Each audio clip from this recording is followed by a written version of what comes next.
Please help me to reach 1,000 subscribers. The text came in at 2:14 a.m., lighting up the dark bedroom like a flare. I'm sorry. I never meant for it to go this far. For a few seconds, I didn't even understand what I was reading. My eyes were still heavy with sleep, my mind slow and fogged. Beside me, Lena breathed softly, curled toward the wall, her hair spilling across the pillow like nothing in the world had changed. But something had. The message wasn't from her. It was from him, Daniel. The guy from the party. The one I'd laughed with. The one I'd clapped on the shoulder like he was harmless.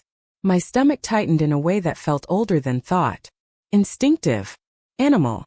I stared at the screen again, hoping the words would rearrange themselves into something innocent. They didn't. 3 weeks earlier, the party had felt warm and ordinary. One of those crowded apartment gatherings where music hums too loudly, and everyone talks half a step closer than usual. Lena had looked beautiful in a way that made me quietly proud. Simple black dress, hair tucked behind one ear, that soft smile she used when she felt safe. Daniel was new to the group, a friend of a coworker. Easy laugh. Confident without trying too hard. At some point, someone started a dumb drinking game, truths, dares, exaggerated confessions. The kind of thing adults pretend is ironic so they don't feel childish. And that's when Lena, tipsy and glowing, pointed at Daniel and said with a teasing grin, "Okay, if he beats my husband at pool, I get to kiss him." Everyone laughed. I laughed too. Loudest of all, probably. Because that's what you do when something stings in a place you don't want anyone to see. Daniel raised his eyebrows at me like, "Is this okay?" I shrugged. Made a show of it. "Better bring your A game, man." It was harmless. Just a joke. That's what I told myself all night. After the party, small things began to shift. Not enough to name. Just enough to feel. Lena started keeping her phone face down. She took longer showers. She smiled at messages she didn't mention. Each detail was tiny on its own. Together, they formed a quiet pressure in my chest. I told myself I was being insecure. Paranoid. The kind of husband I promised I'd never become. So I stayed quiet. And the silence grew teeth. Back in the dark bedroom, Daniel's message still glowed on my screen. I scrolled up. There were others. Fragments of conversation. Apologies.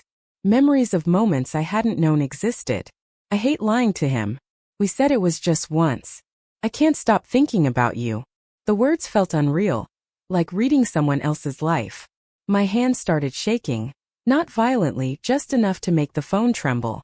A quiet earthquake no one else could feel. I looked at Lena.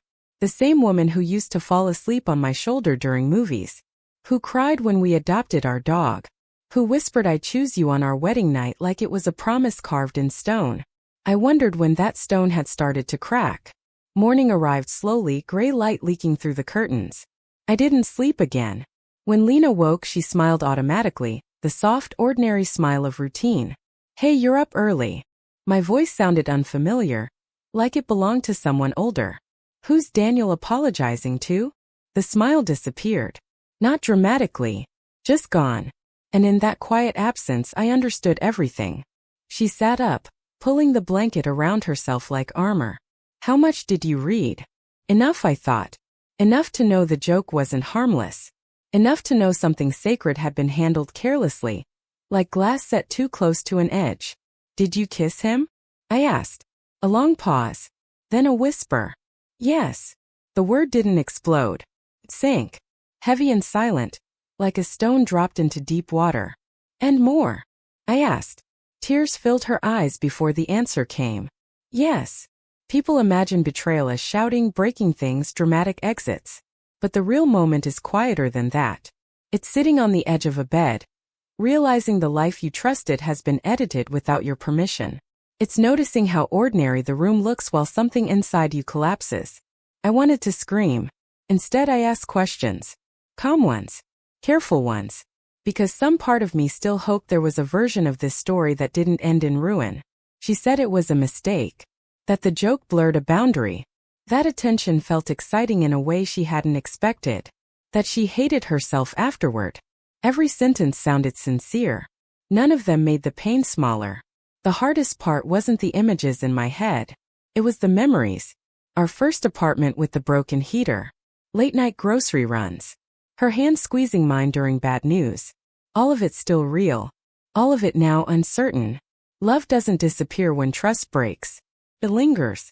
And that's what makes the decision unbearable. I don't want to lose you, she said, crying openly now. I believed her. That was the tragedy. Because believing her didn't fix the silence growing between us. The same silence that had started the night of a harmless joke. I realized something then. Trust isn't destroyed in the moment of betrayal. It erodes earlier. In laughter that hides discomfort. In truths we're afraid to speak. In jokes we pretend don't hurt. I packed a small bag that afternoon. Not dramatically. Just the essentials. At the door, she asked the question both of us feared. Is this goodbye? I looked at her, really looked. At the love still there. At the damage beside it. I don't know, I said honestly. But I know I can't stay and pretend nothing changed. That was 6 months ago. Some days still ache. Some memories still feel sharp. But slowly, something quieter has taken their place. Not anger. Not even forgiveness. Just clarity. I learned that love without honesty is fragile. That silence can wound as deeply as betrayal. And that self-respect sometimes sounds like a closing door. I don't know what Lena and I will be in the future. But I know this. The night she joked about kissing another man didn't change everything. It only revealed what had already begun to break.